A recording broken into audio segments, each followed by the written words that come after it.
Vamos continuando, así que como siempre les recordamos, por favor pueden apagar si es posible sus celulares o poner en silencio para que no interrumpa este tiempo de la predicación de la palabra. Si tienen alguna emergencia, una llamada, pueden ponerlo en vibrador para que les avise y puedan contestar ante cualquier emergencia, pero por favor que no interrumpa este tiempo. Así que vamos a dar pase a nuestro hermano Roger Galván, que esta mañana tiene la exposición de la palabra.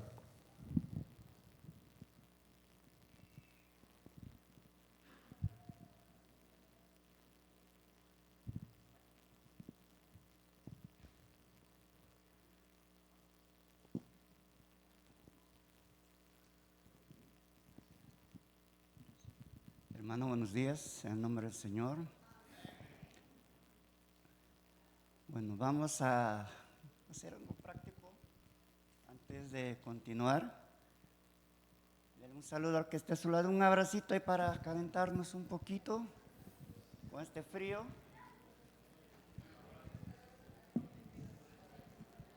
Nos va a ir muy bien. Qué bueno. Bien. Vamos a orar para pedir que el Señor bendiga este tiempo, bendiga su palabra y nos hable a cada uno conforme nuestras necesidades, inquietudes. Sé que todos venimos a la iglesia muchas veces con algunas cargas, algunas necesidades espirituales, y sé que Dios es propicio en eso, ¿no? Es muy propicio, así que abramos nuestros corazones al Señor. Te damos gracias, Padre, en esta oportunidad que nos has reunido aquí en tu casa para, Señor, mostrarnos tu voluntad, tu propósito a través de tu palabra. Y también, Señor, tienes para nosotros exhortaciones, consejos, palabras de ánimo, todo lo que tú tengas preparado. Permítanos escucharlo, permítanos entenderlo, asimilarlo, Señor. Permita que nuestros corazones no tengan ningún estorbo para oír tu voz en esta mañana. Nos encomendamos a ti, pedimos tu bendición para este tiempo y para tu palabra, en el nombre de Jesucristo. Amén. Amén. Bien, hermanos, la convivencia es uno de estos aspectos de las relaciones que realmente se da, ¿no?, en diferentes tipos o espacios en que nosotros como personas realizamos durante la vida. Estas relaciones pueden ser relaciones de trabajo, relaciones de estudio, relaciones amistosas, de familia, conyugales, en diferentes aspectos, ¿no? Nosotros nos relacionamos, somos seres que nos relacionamos con los demás, con otras personas, ya sea de cualquier entorno, contexto. Y en este tiempo, en este espacio en que nos relacionamos con las personas, aprendemos o desarrollamos algún tipo de convivencia. Puede ser laboral, puede ser familiar, puede ser conyugal, matrimonial, etc. Y realmente esta actividad de la convivencia significa vivir con otros, con otras personas, significa compartir un espacio, un entorno con personas que son de diferentes características a nosotros. Algunos son más intensos, otros son un poco calmados, y eso es un desafío, realmente convivir ya por la naturaleza, por el tipo de comportamiento, de actitudes, de temperamentos que nosotros tenemos. Y este es diferente, es variado, ¿no? En casa ustedes pueden ver un hijo es un poco más de repente dinámico, el otro es más calmado, el otro es un poco más risueño, el otro de repente es un poquito medio enojón. Entonces, ese es el ambiente en que nosotros aprendemos y desarrollamos relaciones y aprendemos a convivir. Y realmente un ámbito, sobre todo en el aspecto de la relación matrimonial, ¿no?, desde su inicio, la convivencia como esposos no es muy sencillo, ¿no? Me gustaría hacer esta interrogante a los que se acaban de casar reciente.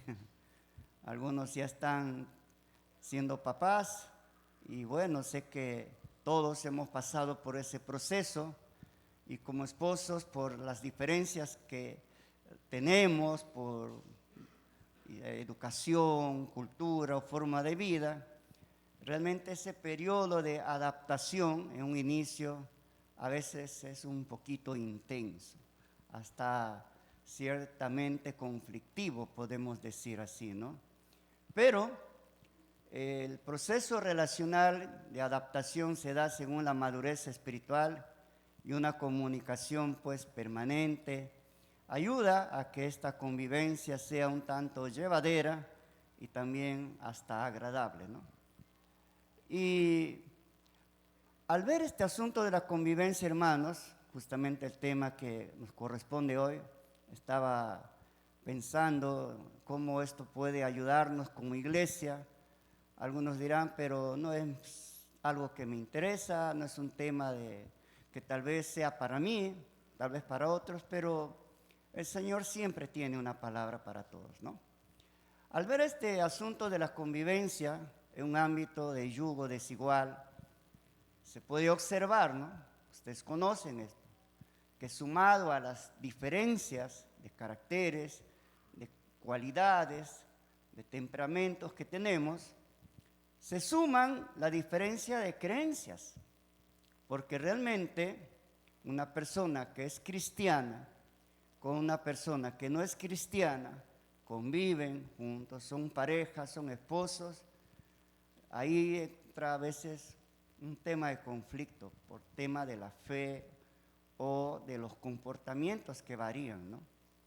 Y la convivencia en un matrimonio de cónyuges diferentes, sobre todo en el aspecto de la fe, es todo un serio desafío en que en muchos casos, a veces, cuando se da este tipo de situación, ¿no? de diferencias, algunos llegan hasta el divorcio.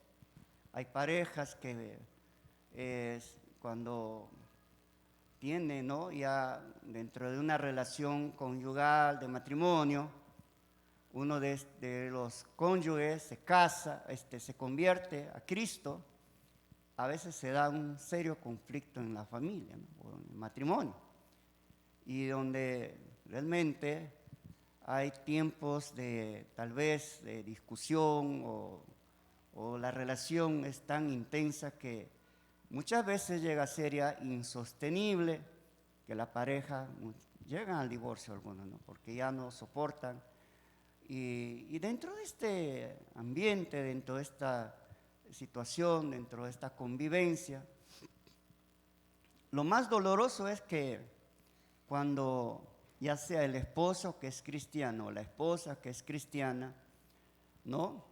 recibe un trato bastante ofensivo por parte de la pareja que no es cristiana. Hay palabras, hay tratos, hay sobre todo ya ciertas actitudes que ofenden a la pareja, que lastiman, ¿no? que causan muchas veces hasta maltrato físico, ¿no? por causa de la fe, ¿no? Cuentan de una mujer que había aceptado a Cristo, ¿no? y ella realmente va muy contenta a su casa y le cuenta al esposo, ¿no? que ella había recibido a Cristo en una reunión en la iglesia. Y el marido, como respuesta, no fue que le felicitó o le abrazó o le dijo, ah, qué bueno, ¿no? Lo que hizo fue, le dio una tremenda paliza a la pobre mujer que casi lo mata, ¿no? Ella fue hasta el hospital, allí lo trataron de ir, regresó a casa y le prohibió ir a la iglesia. Pero ella realmente había decidido seguir a Cristo, había hecho una decisión, una profesión de fe sincera. Ella se decidió rendir, ser fiel al Señor pese a las consecuencias que fueran, ¿no? Bueno, la situación fue intensa, ¿no? en esa relación. Ella trataba en lo posible de tratar al esposo con amabilidad, con respeto, con cariño, pero el hombre se había vuelto sumamente contrario, violento, agresivo. El enemigo usaba mucho a este esposo para tratar de disuadir la fe de la esposa.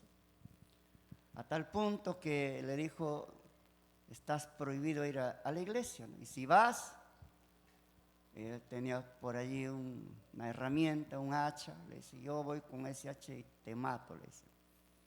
Lo cierto es que ella fue, ¿no?, a la iglesia aún con todas las amenazas, y cuando estuvo en el culto, ¿no?, llega el marido con el hacha. Total, el hombre se puso detrás de la puerta para esperar, ¿no?, que la esposa salga y cometa pues su cometido que él había deseado, ¿no?, hacer con su esposa.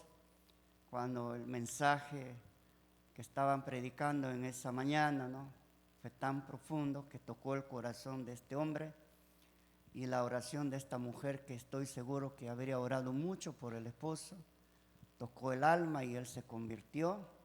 Y cuando allí estaban en plena ya reunión, él pasó al frente llorando a pedir perdón a Dios y entregarle su corazón y su vida, ¿no? Son milagros que se dan en alguna de este tipo de relaciones, pero a veces no todo es así, hermano. Vamos a ver en esta mañana, ¿no?, algunos aspectos que se pueden considerar en una relación conyugal cuando la fe es diferente en ambos, cuando las creencias no es la misma, ¿no? En primer lugar, quisiéramos aquí poner una base respecto a lo que es el matrimonio a la luz de las Escrituras, ¿no? En Génesis nosotros podemos ver en el capítulo 1, versículos 26 al 28, está la base, está el sustento de lo que bíblicamente podemos considerar lo que es el matrimonio, ¿no? El matrimonio, a la luz de estos versos, es la unión de un varón con una mujer, y es un estado realmente honorable. El matrimonio es algo honrado, es algo honorable ante los ojos de Dios, establecido, creado por Dios para la felicidad de la humanidad. Dios creó, Dios instituyó el matrimonio y lo hizo con varios propósitos, ¿no? En primer lugar, el matrimonio fue instituido por Dios, según el libro de Génesis, para la reproducción de la raza humana y la perpetuación de la misma, ¿no? Como dice Génesis, el capítulo 1, versículo 28, y creó Dios al hombre a su imagen, a imagen de Dios los creó, varón y hembra los creó, y los bendijo Dios y los dijo, ¿qué los dijo? Fructificad y multiplicad. Ahí está el mandamiento del Señor respecto a la reproducción, ¿no?, de la vida. Llenad la tierra y sojuzgarla, señorear en los peces del mar, en las aves de los cielos y en todas las bestias que se mueven sobre la tierra. Así que, hermanos, aquí podemos ver que mediante esta unión del varón con la mujer, dentro del permiso, dentro de la aprobación divina, se da esta maravillosa bendición del matrimonio, y también se da el milagro de la vida humana. Cuando de esta unión comienzan a nacer los hijos, esos hijos son una bendición de Dios dentro del matrimonio, dentro de la familia, ¿no? Aunque esto no se da realmente como debe ser, porque muchas personas se unen, algunos no se casan, solamente se unen, otros solamente se unen por un momento para tener un tiempo de relación íntima, y muchas veces vienen los bebés allí, no dentro de esta bendición, dentro de esta forma como el Señor ha instituido el matrimonio, ¿no? En segundo lugar, el matrimonio fue creado con el fin de brindar el compañerismo y el apoyo y el consuelo que los esposos, puede ser varón o mujer, pueden tributarse recíprocamente mientras vivan, ¿no? Vea lo que dice, ¿no? Ahí precisamente en este texto de Génesis, ¿no? 2:18. Y dijo Jehová, Dios, no es bueno que el hombre esté solo, le haré ayuda idónea para él. Es realmente lindo cuando se da, ¿no? Esa unión dentro de esta permisión del Señor. Allí el varón encuentra una ayuda idónea. Algo, hermanos, que quiero remarcar aquí es que no es que el hombre encuentre esposa porque yo lo he decidido, yo lo he buscado a mi manera, a mi modo, ¿no? O por allí alguien me ha recomendado y me ha dicho, allá está una linda chica o un caballero, cásate. No, el esposo o la esposa nos concede, ¿quién? Dios. Eso es, cuando la Biblia dice, lo que Dios unió, no lo que ha unido el hombre por su propia voluntad, no, lo que Dios unió, no lo separa el hombre. Así que el matrimonio es precisamente una institución creada para brindar compañerismo a una pareja, a un varón con una mujer.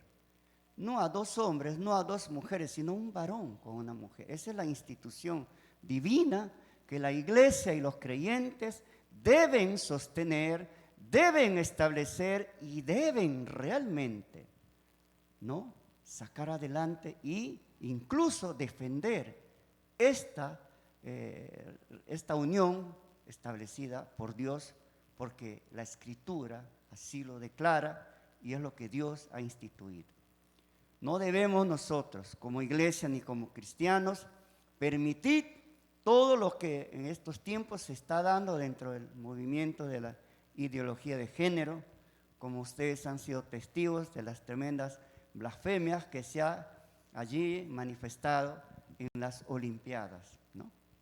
Entonces, hermanos, tenemos nosotros que realmente proclamar esto, predicar esto, enseñar esto a nuestros hijos, educarlos y sobre todo orientarlos cuando ellos estén en su adolescencia, en su juventud, que eso es la manera como tienen ellos que buscar una pareja, ¿no?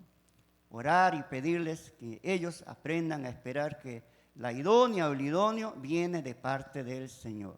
Y precisamente el término, cuando escuchamos aquí y vemos en las Escrituras, dice, Dios es el que está diciendo, Dios es el que está proclamando y lo dice, le haré ayuda idónea. Es Dios quien pone la pareja, es Dios quien nos da la pareja para nosotros realmente establecer una relación, un matrimonio.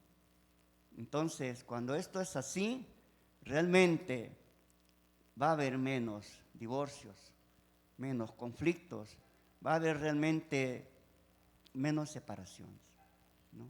Y los matrimonios van a cumplir su propósito por lo cual Dios ha establecido y ha instituido, ¿no? Recuerden que Dios instituyó el matrimonio con un propósito, ¿no? Y ese propósito es, como estamos describiendo, la proclamación de la vida, la extensión de la vida, el compañerismo en las parejas, en los esposos, porque los esposos, una vez que dan hijos, vienen los hijos se van. ¿Quiénes quedan al final? Los dos tortolitos solitos, ¿no? Y ahí viene lo que dice el síndrome del nido vacío. La mamá y el papá ya tienen los pollitos volando, ya están solitos allí, quedamos solo dos, ¿no? Y hasta que el Señor nos lleve a su presencia. Si es que por ahí no pasa ningún conflicto, y eso deseamos que no ocurra, ninguna bronca ahí todavía ya de vejez. Bien, algo más que realmente es un propósito del matrimonio es que así como en el mismo huerto de Edén, ¿no?, Dios instituyó esta unión con la primera pareja, ¿no?, a fin de hacer realmente que esta pareja, ¿no?, disfrute, tenga deleite, sean felices, ¿no? ¿Qué dice Proverbios 18:22? Voy a pedir a todos mis hermanos varones que están en la sala, le den lectura. Proverbios 18, versículo 22. ¿Qué dice? A ver, caballeros, esposos y algunos solteros por allí. De repente este texto por allí les da ánimo a algunos solteros que están medio indecisos de casarse. ¿Vamos? 1, 2, 3. ¿Qué dice? El que encuentra, el que haya esposa, que haya el bien. Las mujeres, los varones están medio desanimados. Ahí vamos todos. Vamos a ayudar a mis hermanos aquí, varones, que creo que no están muy convencidos. 1, 2, 3. El que haya esposa, haya el bien y alcanza la benevolencia de ¿quién? Amén. A ver, hermanos, ¿qué dicen ustedes? ¿Es así? ¿Ustedes son una bendición para los varones? Claro. Por ahí una hermana bien animada. Eso es lo que realmente ocurre en el matrimonio, hermano. Es así. Cuando el hombre encuentra esposa, Dios le dice, mira, Carlos, aquí está tu Beatriz. Carlito está en ese encuentro, ¿no? Es el Señor quien. Y la esposa es una bendición. Dice la Biblia, la esposa es una bendición y el esposo también es una bendición, ¿no? Porque realmente alcanzamos el bien. La palabra benevolencia tiene que ver con eso. El bienestar, la bendición, el gozo, la alegría, ¿no? El bienestar que el Señor nos concede a través de esta pareja. Por tanto, el matrimonio debe ser un ambiente donde somos felices, ¿no? Debe haber felicidad, debe haber gozo, debe haber deleite. Yo sé que hay dificultad en todo matrimonio, siempre va a haber conflictos, va a haber desacuerdos, va a haber también tal vez momentos de dificultad, lo hay, esa es parte del proceso. Pero no veamos solo ese lado. Dentro del matrimonio hay dicha, hay felicidad, debe haber gozo, debe haber alegría, ¿no? Realmente a los que somos nuevos casados, yo recuerdo una vez me levanté ahí después de varios días de casado, me levanto y veo a alguien a mi lado, me había olvidado que estaba casado. Bueno, mi esposa no se enteró de eso después de varios años, porque no se hubiera sentido triste. Pero ocurre eso, ¿no? Pero en el camino ya uno se familiariza tanto que una oportunidad, mi esposa viajó, me quedé solo y yo extrañaba a mi esposa a mi lado. Ya no estaba asustado, sino estaba contento. Ahora le echaba de menos, o sea, abrazaba ahí mi almohada. Bueno, finalmente, creo que hay otros propósitos más, hermanos, pero el matrimonio contribuye también al bienestar de la sociedad, ¿no? Estas prédicas que se han tenido durante todo este tiempo, precisamente se ha establecido, se ha enseñado, se ha inculcado a la iglesia sobre todos estos aspectos de la familia, ¿no? A la luz de la palabra. Y se ha mencionado también esto, ¿no? Hace poco en una de las prédicas, donde se considera que la pareja de esposos, el matrimonio, ¿no? Precisamente es el medio por el cual los hijos son educados en primera instancia, ¿no? A través del matrimonio se transmite el orden familiar, se transmite la pureza, la santidad, la verdad de generación en generación, ¿no? La educación en primer orden se da en el matrimonio. Los niños reciben su primera enseñanza en casa y esta enseñanza está inculcada por valores, por principios, ¿no? Generada e impartida por padres piadosos, temerosos de Dios, quienes edifican su matrimonio y su hogar con ese fundamento divino, con la palabra de Dios. Ahí está la primera escuela, hermano. Ahí está la formación que los hijos tienen. Y de hecho, ¿no? Como dice el Proverbios, que instruye al niño en su camino y aun cuando fuere viejo, nunca estos niños se van a apartar de Dios. Y precisamente eso es lo que ocurre en casa Cuando nosotros como padres inculcamos valores a los hijos, principios, inculcamos el temor a Dios, les enseñamos que Dios es un Dios real. Ellos aprenden a orar con nosotros, aprenden a creer en Dios, a confiar en Dios en casa. La escuela dominical es un complemento, pero la primera labor que los padres tenemos que hacer es en casa, y eso parte como un propósito del matrimonio. Dios establece el matrimonio para que en ese ambiente los hijos se eduquen, los hijos aprendan a amar, aprendan la fe en ese ambiente de pareja, de matrimonio. ¿Y quiénes inculcan estos? Los padres, los esposos. Primero los esposos, ¿no? Así que tras ver estos aspectos, ¿no?, sobre el propósito del matrimonio, hermanos, podemos dejar esta base para entrar a este tema que nos corresponde esta mañana, ¿no?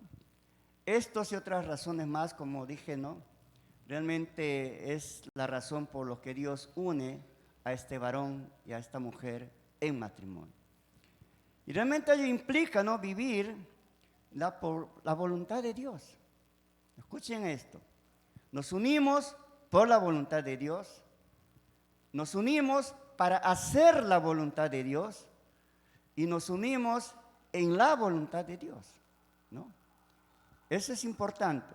Dios es el que nos une para hacer su voluntad como esposos, como padres, y también para vivir dentro de esa voluntad, ¿no? Este es el objetivo por lo cual Dios ha creado, ha establecido el matrimonio. Pero ¿qué ocurre cuando en la pareja uno se casa fuera, pues, ya no en esa voluntad del Señor, o nos unimos fuera de esa voluntad del Señor? Realmente no logramos este objetivo, o no logramos este propósito, por lo cual Dios ha establecido el matrimonio. Por eso es que hay terrible crisis en la familia, en los hogares, ¿no? Matrimonios bastante complicados, constantemente en conflictos, esposos, padres, hijos, toda hay una crisis, hay una revolución tremenda en las familias, en los hogares de estos tiempos. Los índices de conflictos en los hogares es bastante elevado. La sociedad está en una tremenda crisis porque la familia está en crisis, los matrimonios también. Así que, segundo punto, cuando mi esposo o esposa o pareja no tiene mi fe en Cristo, ¿qué hacer?, ¿no? Hay dos maneras como se da esto, ¿no? La primera es cuando, como mencioné en la ilustración, cuando uno de los cónyuges se convierte a Cristo, cuando en un matrimonio donde ambos se casaron sin conocer a Cristo y uno de ellos se convierte, ¿no? Muchas veces sucede esto, ¿no? Yo sé que aquí hay muchos hermanos, hermanas que han aceptado a Cristo, pero tienen la pareja que no es convertida o no tiene su fe en el Señor, no tiene esa experiencia de vida, ¿no?, esa salvación.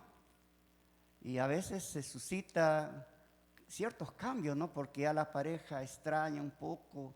Oh, mi esposo antes era diferente, él tenía otras actividades, hacíamos juntos algunas cosas, no exactamente pecaminosas, pero ya hay un cambio en esa relación, ¿no?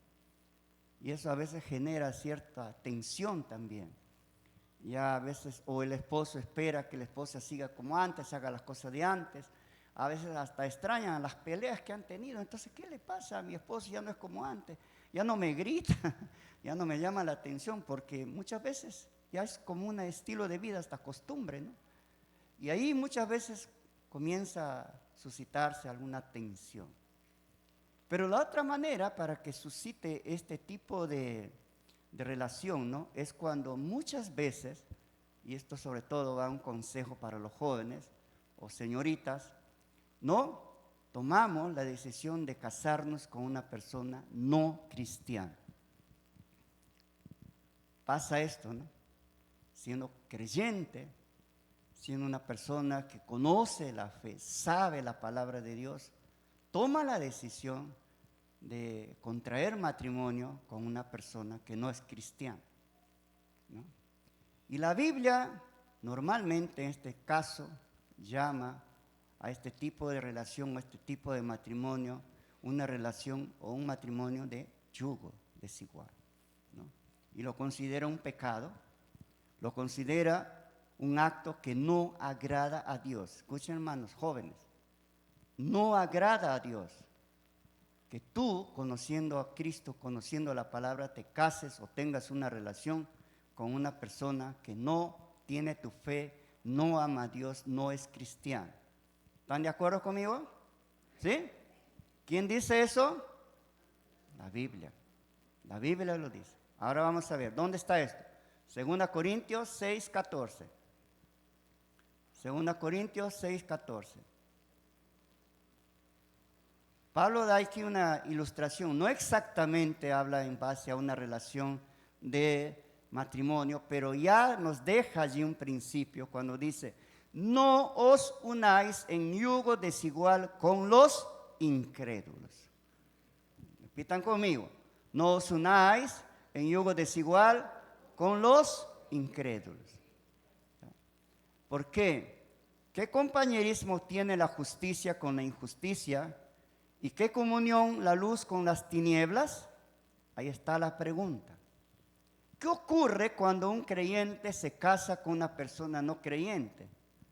Trae serias consecuencias, hermanos.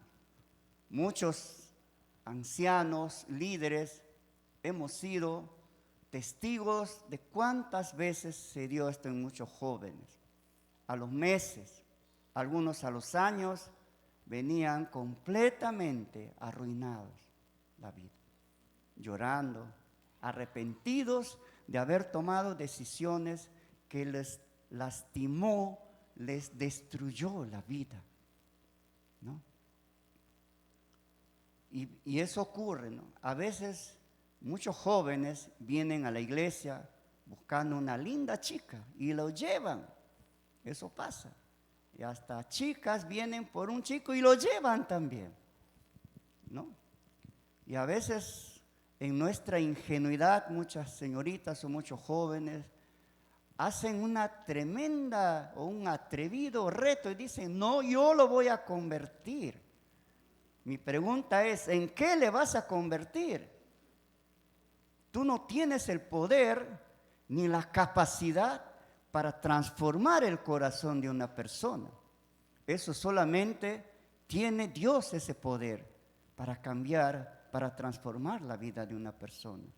Nunca se atrevan a tentar a Dios de esa manera, porque es peligroso, ¿no? Es muy peligroso. Y realmente esto lo podemos ver ya después, cuando por allí yo escuché, ¿no? Algunos hermanos, algunas hermanas en consejería, sufren hasta el día de hoy. Me casé con la persona equivocada. Hace poco una señora ya mayor se acerca y me dice, oh hermano, qué gusto, sí, ¿cómo está? Bien, aquí llevando mi cruz. ¿Cuál es tu cruz? Me casé con un hombre que no es cristiano. ¿Se ha convertido hoy? No, está peor, ¿no? Y eso pasa, ¿no? Eso pasa, hermano. Así que no vayamos por ahí a pensar que va a suscitarse este milagro que acabamos de contar, porque no es así siempre, ¿no? Así que una relación de este tipo afecta, ¿no? Afecta nuestra relación con Dios. Muchas veces el esposo o la esposa no cristiana se enojan cuando uno viene a la iglesia o no nos quieren acompañar a la iglesia, no quieren que tú busques al Señor, se molesta cuando oras, hasta te llama la atención porque estás orando, ¿qué haces tanto tiempo allí perdiendo tu tiempo leyendo la Biblia? Ven, hágame el almuerzo, ven, haga tal cosa. Muchas veces se dan ese tipo de situaciones, ¿no? Nuestros valores comienzan por allá a debilitarse, nuestros principios entran en riesgos y nuestra fe se ve comprometida porque estamos ligándonos a ciertas ataduras personales de las que no nos podemos librar con mucha facilidad. No es fácil. ¿Cuántos quieren después disolver lo que han suscitado como una relación de pareja y les cuesta? Les es difícil muchas veces recuperar, ¿no?, esa libertad porque se sienten atados. Dicen, no puedo, es que me es difícil, ahora ya tengo hijos, ya no puedo ya disolver esa relación, tengo que seguir así o tengo que llevar. Y lo hace un tono triste, a veces como que estuvieran condenándose a una vida allí completamente no buena. Y recuerden, ¿no? Acabamos de mencionar lo que es el matrimonio, el propósito del matrimonio. Entonces, una vida con una persona inconversa, en una situación así, no es realmente el propósito de Dios. Porque la persona vive intranquila, incómoda, ¿no? Una persona que es familiar nuestro decía, yo no quiero irme a esas reuniones a donde me lleva mi esposo. Todo es borrachera, es un terrible ambiente donde no me siento bien, no me siento cómodo. Pero ella estaba allí porque el marido lo llevaba. Y eso ocurre, hermano. Así que, señoritas, jóvenes, recuerden que cuando un creyente omite la palabra de Dios, se casa, aún conociendo, a veces hasta afrentan a sus padres, dicen, tú no te metas en mi vida, yo soy mayor de edad. Hasta se molestan con el anciano, cuando el líder o el pastor les dice, el anciano, no hagas eso, ya se enojan, ¿no? Y se casan. ¿Qué pasa? Niegan al Señor, se someten a la voluntad, escuchen esto, del marido y a la vez del diablo, ¿no? La Biblia dice que los que son inconversos son hijos ¿de quién? Del diablo. Entonces, cuando tú te casas con una hija del diablo, ¿quién es tu suegro?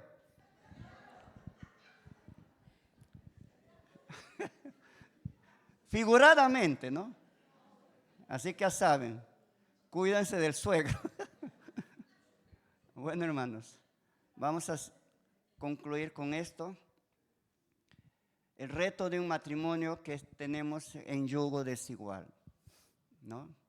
La Biblia menciona en 1 Corintios 7, 12, 13, dice lo siguiente: y a los demás yo digo, no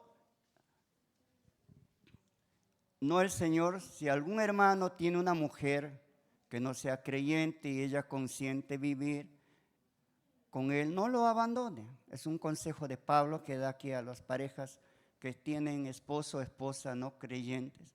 Y si una mujer tiene un marido que no sea creyente y él consiente en vivir con ella, que no lo abandone, ¿no? En cierta manera, ¿no? Ahí está el reto, el desafío, qué hacer en una relación así, de este índole, de este aspecto, ¿no?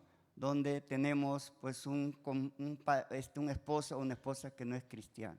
En primer lugar, hermanos, vamos a ver aquí unas 5 recomendaciones o consejos de la palabra del Señor. Primero es orar, ¿no? Yo creo que eso lo están haciendo muchos hermanos, hermanas aquí. Orar por la salvación de mi esposo o de mi esposa. Orar por la salvación, ¿no? Pablo insta en 1 Tesalonicenses 5:17, dicen, oren sin cesar.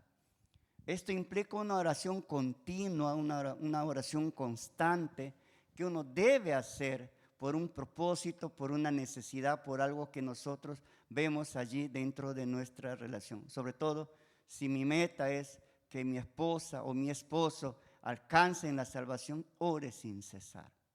No se canse, siga orando. Pues ya van 5 años, siga orando. No, ya van 8, siga. Importante es que esa oración en el tiempo de Dios va a ser respondida, ¿no? Precisamente Efesios 6:18 nos insta también a orar, ¿no? De una manera intensa, dice, oren en el Espíritu. Ahí nos manda a orar, que realmente nuestra oración sea con una intensidad, con toda esa motivación, con esa búsqueda interna, que haya una oración de corazón. Allí doblemos las rodillas y clamemos al Señor. Dios responde, ¿no? Y esa oración va a permitir pronto en el tiempo del Señor que él o ella abran su corazón y digan, yo necesito a Cristo, ¿no? Es interesante, ¿no? Esta película cristiana, ¿no? No está basada en un hecho real, pero hay una linda enseñanza Ustedes han visto a Prueba de Fuego, creo que se llama esta película, ¿sí? Hay una pareja ahí de matrimonio que estaban a punto ya de separarse, ¿no? Y se convierte el esposo y comienza a orar, ¿no? Y es lindo cuando él va y le dice ahí a su esposa, ¿no? Y le pide perdón, y le dice, perdóname por todo lo que ha ocurrido. Te he despreciado, te he humillado, te he hecho cosas terribles, perdóname. Y al final de la película, ella dice, no, realmente yo quiero tener lo que tú tienes. He visto en ti algo especial que yo quiero tenerlo. Creo, hermanos, que eso es algo muy evidente que ocurre en un matrimonio cuando hay una desigualdad de yugo. A veces nuestras palabras no pueden realmente llevar a mi esposo, a mi esposa a entender o a comprender de Cristo. Pero pueden ver en mi vida a Cristo. Amén. Pueden ver. Y a veces eso es el mejor mensaje que podemos dar a nuestra pareja que no es cristiana. No solamente la oración va a ir Dios hablando en su momento, en el tiempo, ¿no? Pero el testimonio de mi fe en Cristo debe ser esa sal, esa luz y ese vivo ejemplo de mi fe en Cristo, en casa. La casa es el lugar, el campo de batalla más intenso. Es realmente un ambiente, no es muy fácil de vivir nuestro cristianismo. Pero es el primer lugar donde debemos predicar de Cristo. Mi casa, ¿no? Mi casa. Ore, lea la palabra, ame, viva su testimonio, que realmente su cónyuge vea a Cristo en tu vida, en tu testimonio. No se avergüence, no sienta temor, no sienta intimidad, seas tú varón o seas tu mujer, viva tu fe en ese lugar donde realmente es tu primera iglesia donde debes predicar a Jesucristo. También el amor, ¿no? Primera de Juan 4:8 dice, y los que no aman, no han conocido a Dios, porque Dios es amor. Y hay un mandato acá a los esposos, ¿no? En Efesios 5:25 dice, esposos, ¿qué dice? Esposos, amen a sus esposas. Así como Cristo amó a la iglesia y se entregó. Ese mandato es para nosotros como esposos, ¿no? Y esto es un reto, un desafío grande. Amar a nuestras esposas de esa magnitud como Cristo lo hizo. Cristo amó a su esposa, a la iglesia incondicionalmente. Y ese es el mandato que Dios nos da a nosotros como varones, amar a nuestras esposas con esa intensidad, con esa entrega, con esa incondicionalidad, ¿no? A veces nosotros ponemos ciertas condiciones, ya, si me amas, pues, haga esto, haga el otro, ponemos ciertos condiciones, hasta parámetros a nuestras parejas. No, el amor debe ser puro y tierno, hermanos. ¿No? Es un amor constante y es un amor, pues, hasta el final. Bonito hacemos allí el pacto, ¿no?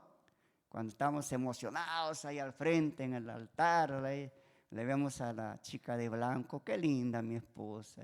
Y el caballero todo un galán, todo un príncipe, la muchacha con sus ojitos medio virolados, se van a casar. Anita, prometes amar a este hombre en tiempo de salud, en tiempo de enfermedad, en tiempo de pobreza, en tiempo de riqueza. Sí, dice, ¿no? Y cuando la billetera está vacía, no, me están poniendo condiciones. A veces pasa eso. prometemos, pero no cumplimos. Ahí está el problema, ¿no? Un poco nos desanimamos cuando algunas veces en el matrimonio no va bien las cosas por allí. Hay parejas que se han divorciado por plata. Algunos dicen, no, no sirve ni para ponerme el pan en la mesa, y lo dejan. Ocurren muchas cosas, pero aquí el amor, hermanos, debe ir sobre todo eso. Debe uno amar incondicionalmente, haya o no haya, con plata o sin plata, con salud o con enfermedad. Debemos tener los mismos sentimientos por nuestra pareja. Siguiente, asimismo esposo, versículo 28 de Efesios 5 dice, asimismo el esposo debe amar a su esposa como a su propio cuerpo. El que ama a su esposa, a sí mismo se ama. Entonces, un reto grande para los esposos, ¿no? Y precisamente el apóstol Pedro nos da un consejo a los esposos, que tratemos a nuestras esposas como un vaso frágil. Si usted es cristiano, tiene su esposa inconversa, trátele como un vaso frágil. Ámele como Cristo amó a la iglesia. Ámele como te amarías a ti mismo. Con eso estoy seguro que tu esposa va a ver a ti un hombre, un caballero, una persona completamente cambiada, transformada, viendo a Jesucristo en tu persona. Y también dice lo siguiente en Efesios 5:33. Aquí viene para las esposas. Y que la esposa respete a su marido. Eso no les agrada mucho a algunas esposas. Que la esposa respete y se someta a su esposo, ¿no? Les haga amén. ¿Qué? Un premio aquí para mi hermana. Está. Hermanas, si hay algo que realmente a los varones nos hace sentir dignos, nos hace sentir varones realizados, ¿no? Caballeros, hombres competentes, cuando nuestra esposa nos respeta, ¿no? Algunas veces he observado en algunas hermanas, en algunas mujeres, que se burlan de su esposo delante de otras mujeres, ¿no? No es usted, estoy comentando que he observado, no en el centro bíblico por si acaso, en otro lugar, no acá. Pero ocurre eso, cuando a veces minimizamos al varón, al esposo, comentamos sus debilidades, comentamos muchas veces cosas de él que no les agrada de repente a las esposas, y eso no es bueno. Los varones nos sentimos humillados, nos sentimos hasta avergonzados, hasta a veces delante del esposo. El esposo está al costado y dice, este es así, dice, este hace esto. Entonces, eso es una falta de respeto al esposo. Nunca hagan eso. Ustedes respeten, hablen de su esposo bien. Mi esposo es un caballero, me ama, es lindo, es hermoso. Aunque ronca duro, pero es hermoso. Yo lo quiero así, ¿no? O sea, denle su lugar como esposo. Eso nos hace sentir a los hombres honrados, valorados. Eso necesitamos de nuestras esposas. Amén, hermanos. Compromiso. Bien, entonces vamos terminando con esto. Cuide a su esposo y a su esposa, atiéndalo, ¿no? Dice Lucas 6:35, amad pues a vuestros enemigos, haced bien, prestad, no esperando de ello nada, y vuestro galardón será grande y seréis hijos del Altísimo, porque Él es benigno para con los ingratos y los malos. Hermanos, a veces en el matrimonio, cuando hay esta desigualdad de cónyuges, ¿no? Hay maltrato, ¿no? Pero el Señor nos manda a actuar con amor, ¿no? Cuando dice amad a vuestros enemigos, ¿no? Vamos a llevarlo esta vez dentro del plano del matrimonio. A veces hay un rechazo por parte del esposo, de la esposa, a veces hay algo negativo. Nosotros tenemos que amar incondicionalmente. Debemos hacer el bien, debemos actuar, debemos dar, debemos estar listos a dar lo mejor, a hacer lo mejor por ellos. No importa el trato, no, perdonemos y actuemos de una manera que ganemos a esa vida, ¿no? Hechos 16, 30 y 31 dice, cuando preguntó este carcelero y le dijo, varones, ¿qué debemos hacer? Pablo le dice, cree en Jesucristo y serás salvo tú y serás salvo tu casa. Esto implica esposa, esposo, hijos. Hay una promesa de Dios. Así que si tú eres un cristiano fiel, un varón fiel, una mujer fiel, conságrate al Señor. Cada día busca más, llénate de Dios y refleja a Cristo en tu casa, en tu hogar, y vas a ver que toda tu familia, el Señor la va a traer a sus caminos, le va a traer a su redil. Yo quisiera orar y me gustaría que usted ore conmigo y en esta mañana preséntele a su esposa o a su esposo a Cristo, a su familia también. Dígale, Señor, aquí está mi esposa. Mencione su nombre. Aquí está María, aquí está Julio, aquí está acá. Yo le entrego en tus manos. Toca su corazón. Sálvalo, tráelo a tus caminos, tráelo a tus pies. Vamos a orar. Amado Padre, en esta mañana te damos gracias por tu palabra. Te damos gracias, Señor, por los desafíos que nos das dentro de nuestro matrimonio. Señor, hay muchas acciones que realmente no son agradables a ti y queremos pedir perdón por ello.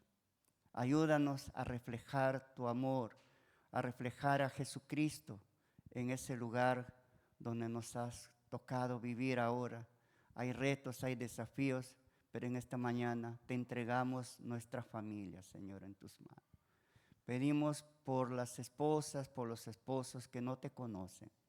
Y oramos por todas estas familias que, Señor, de nuestro ámbito, de nuestro círculo familiar que no te conocen, pedimos por la salvación de todos. Queremos que nuestra congregación sea llena de matrimonios, de familias completas, que vengan y adoremos juntos a ti, porque ese es tu deseo, Señor. Ponemos nuestra vida en tus manos y ponemos nuestras familias delante de ti. Y pedimos por todos los matrimonios aquí presentes, por los que tienen, Señor, ambos la misma fe, pero también por los que tienen una fe desigual, Señor. Pedimos por que tú obres y hagas tu obra redentora en cada matrimonio, en cada familia. Pedimos esto en el nombre de Cristo. Amén. Buen día y gracias, hermanos. Dios los bendiga.